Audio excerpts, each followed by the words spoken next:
Silakan duduk, Mbak. Iya Mbak, terima kasih. Sebelumnya saya mau tanya, apakah ruangan ini sudah cukup nyaman buat Mbak? Sudah Mbak. Sudah. Sebelumnya perkenalkan, saya Anissa Failasufa, biasa dipanggil Anissa. Saya bertugas sebagai ahli gizi di rumah sakit ini. Kalau boleh tahu dengan Mbak siapa? Giyanti Nur Latifa. Bisa dipanggil? Iva Mbak. Iva.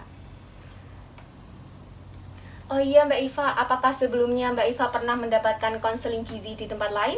Belum pernah. Belum pernah.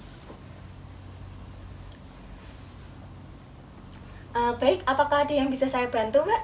Jadi tadi saya habis periksa dari dokter Mbak dan disarankan untuk melakukan konseling gizi. Boleh saya lihat hasil pemeriksaannya ya Mbak? Ini Mbak.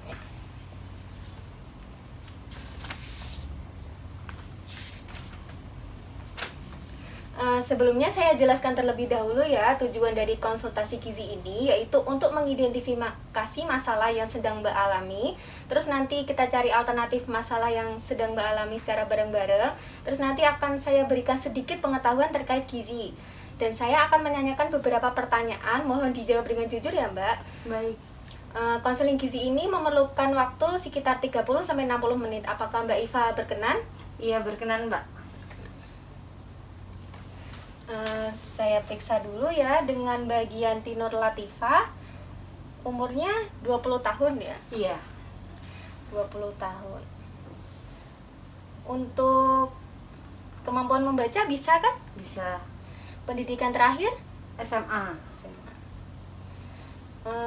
Peran dalam keluarga? Anak pertama dari 2 bersaudara.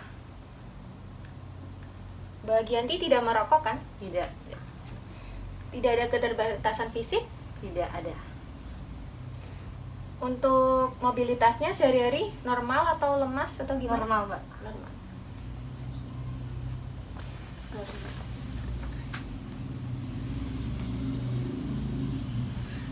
Baik Mbak, tadi Mbak di depan sudah diperiksa mengenai tinggi badan dan berat badan ya? Iya sudah Mbak. Berdasarkan hasil pengukuran ya, ini tinggi badan Mbak Iva 152 cm, terus berat badan aktual saat ini 58 kg. Terus untuk IMT ini didapatkan hasil 25,1. Itu masuknya obesitas 1 ya Mbak menurut kategori Asia Pasifik. Ya Mbak. Apakah boleh diceritakan apa keluhan yang Mbak Iva rasakan saat ini? Apakah ada? Gak ada. Oh nggak ada, nggak ada sama sekali ya Mbak? Iya nggak ada. Walah, kalau begitu di sini saya lihat hasil pemeriksaan fisik atau klinis. Tekanan darah Mbak Iva 110/80 ya, itu Iya. masuknya normal. Terus ada suhu tubuh 36,4 derajat Celcius, itu juga masuknya normal. Terus di sini berdasarkan data biokimia, jenis pemeriksaan hemoglobin hasilnya 12,7. Itu juga normal ya Mbak, soalnya nilai normal hemoglobin itu 12,3 sampai 15,3 gram per desiliter. Iya Mbak. Sebelumnya saya mau tanya, ini Mbak ada udema paru nggak? Nggak ada. Nggak ada. Nafas pendek nggak ada kan? Nggak ada. Terus atrofi otot? Enggak. Tidak. Tidak ada kehilangan lemak subkutan? Tidak ada. Lemah otot? Tidak kan? Enggak. Untuk nafsu makan Mbak Iva sendiri itu gimana? Baik, kurang, atau buruk? Termasuk sudah baik sih Mbak. Sudah baik. Apa ada mual? Tidak. Konstipasi? Tidak ada. Terdapat gangguan mengunyah atau tidak? Tidak. Ada kembung? Tidak. Muntah? Tidak ada. Untuk diare? Tidak ada Mbak. Tidak. Ada gangguan menelan? Tidak ada. Tidak asites ya? Tidak ada. Apakah pernah pusing? Maksudnya akhir-akhir ini pusing? Tidak. Tidak. Oke. Kalau boleh tahu, kebiasaan Mbak Eva itu sehari makannya berapa kali? Biasanya saya makan besar itu 3 kali, terus untuk selingannya 2 kali. Oh, 3 kali sama 2 kali selingan ya, Mbak? Iya. Kalau biasanya sarapannya Mbak Eva itu pakai apa aja? Biasanya makan nasi, terus pakai ayam, Ayam, tempe, tempe, sayur, sayur, sama buah, Mbak. sama buah. Untuk nasinya biasanya berapa, Bu? Nih, sebentar saya lihat. Ini ada ukuran nasi, ada A, B, C sama D. Ibu biasanya, Mbak biasanya pakai ukuran yang mana? Pakai yang ini, Mbak. Oh, yang A ya? Iya, Sebanyak berapa centong? 2,5 centong. Oh, 2,5 centong. Baik. 2,5 centong. 2,5 centong. Kemudian untuk ayamnya, untuk ayam biasanya di bagian apa ya? Sayap, Bagian paha, atau paha ini. yang ini yang B ya? Iya. 1 potong. Iya, 1 potong, Mbak. 1 potong berarti 1 potong. Terus untuk tempenya, tempe berarti yang ini, Tempenya yang ini. yang B, Iya, 1 potong. 1 potong, Mbak. Oke, 1 potong B. Terus untuk sayurnya biasanya sayur apa ya, Mbak? Sayur bening. Sayur Mbak. bening. Iya. Yang mana? Yang ini. Oh, yang ini. Iya. Berapa gelas? Bisa dikira-kira? Sekitar 1/4 gelas, Mbak. 1/4 gelas. Iya. Oke. 1/4 gelas. Kemudian tadi buahnya pakai apa? Buahnya pakai mangga. Mangga. Untuk mangganya, mangga gedong atau mangga harum manis atau mangga Indramayu? Mangga yang harum manis. Harum manis. Ukurannya yang mana? Ukurannya yang ini buah sedang tapi cuma setengahnya, Oh, Mbak. setengah buah sedang ya. Berarti Iya. 125 gram. 125 gram.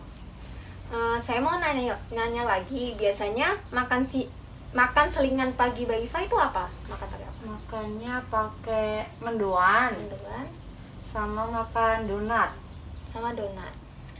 Untuk mendoannya biasanya berapa biji, Mbak? 1 biji. 1 biji. Ukurannya sama kayak tempe tadi ya? Iya, yang kayak tempe. Terus untuk donat, bentar.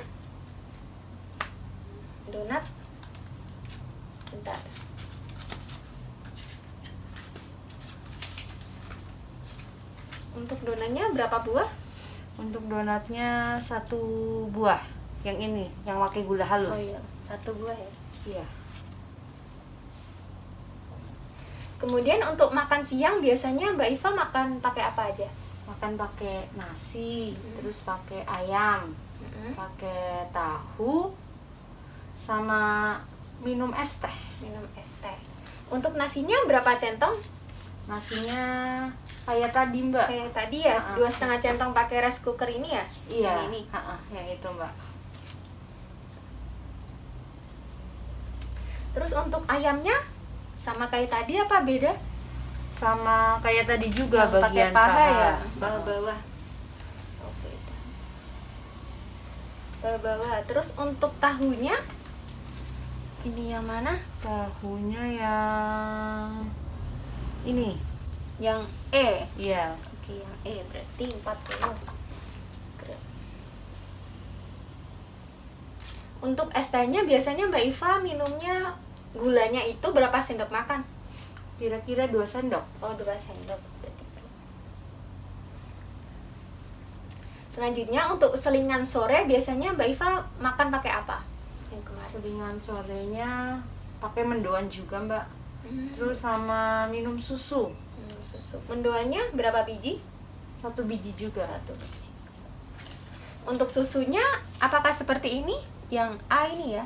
Iya, yang A ini. Ya, berarti 200 cc. Mbak Iva untuk makan malamnya biasanya makan pakai apa? Makan pakai nasi, terus pakai ayam, Ayam, brownies, brownies, sama minum kopi. minum kopi. Untuk nasinya biasanya berapa centong? Kayak tadi, Mbak. Kayak 2 tadi. setengah. 2,5 ya? centong. 2,5. Kemudian untuk ayamnya apakah sama? Iya, bagian paha bawah juga. Suka paha bawah ya, Mbak? Iya. Untuk browniesnya biasanya berapa potong? Browniesnya 3 potong. 3 potong. Rasa coklat ya? Rasa coklat. Untuk ukuran brownies segini ya kira-kira, apa berapa? Iya, segitu. Segituan Kira-kira ya? segitu. Rasa coklat ya, Mbak? Iya, rasa coklat. Berarti untuk kopinya biasanya Mbak Iva bikinnya gulanya itu berapa sendok makan? 2 sendok dua. makan.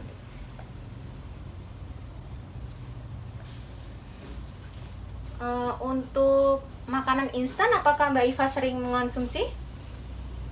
Jarang, paling seminggu 1 kali. Oh, seminggu 1 kali. Untuk kayak santan-santan gitu? Ini juga kadang-kadang, Mbak. Kadang-kadang Mungkin seminggu 3 kali. seminggu 3 kali. Untuk makanan cepat saji, Seminggu bisa 2 kali. biasanya cepat sajinya seperti apa, Mbak? Kentang goreng, terus hamburger gitu, Mbak. Oh, kayak gitu. Oke. Apakah Mbak Iva mempunyai pengalaman diet sebelumnya? Pernah diet apa gitu? Belum pernah. Belum pernah.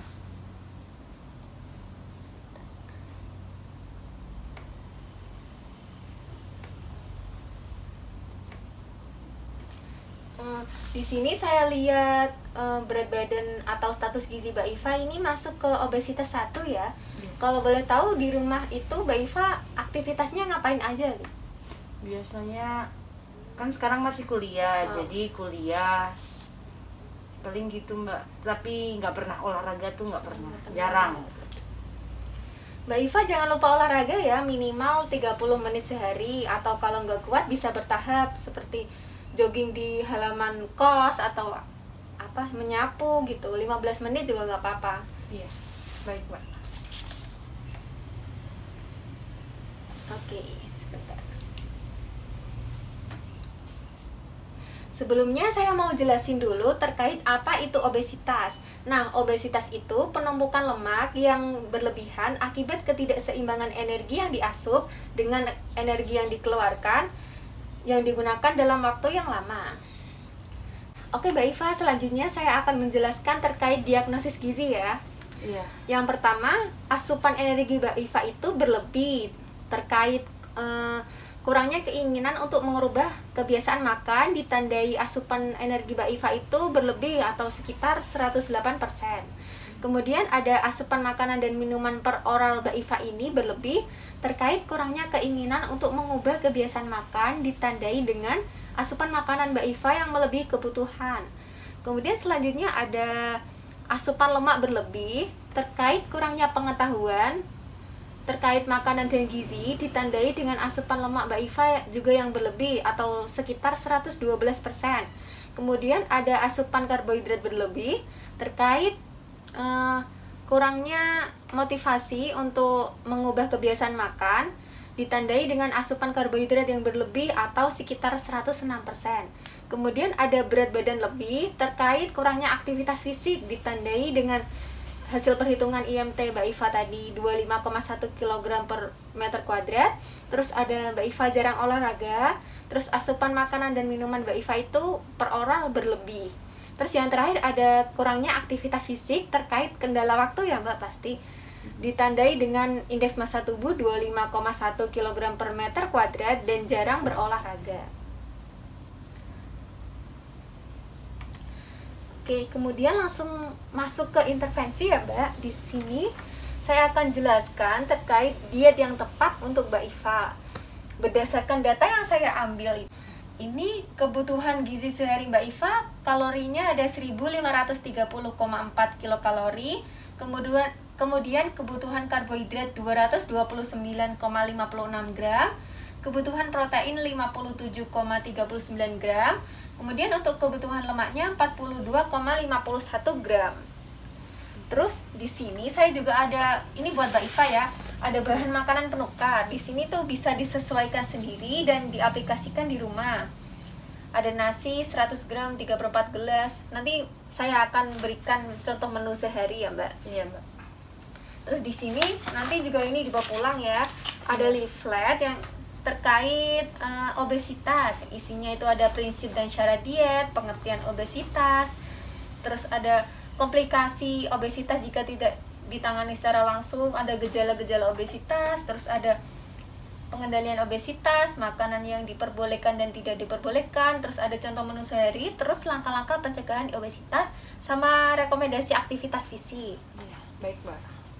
Kemudian saya juga akan jelaskan terkait penata laksanaan diet rendah kalori yang tepat untuk Mbak Iva. Tujuan diet ini bisa dilihat untuk mencapai dan mempertahankan status gizi sesuai dengan umur dan kebutuhan fisik Mbak Iva. Di sini nanti ada, tapi ini saya bacakan.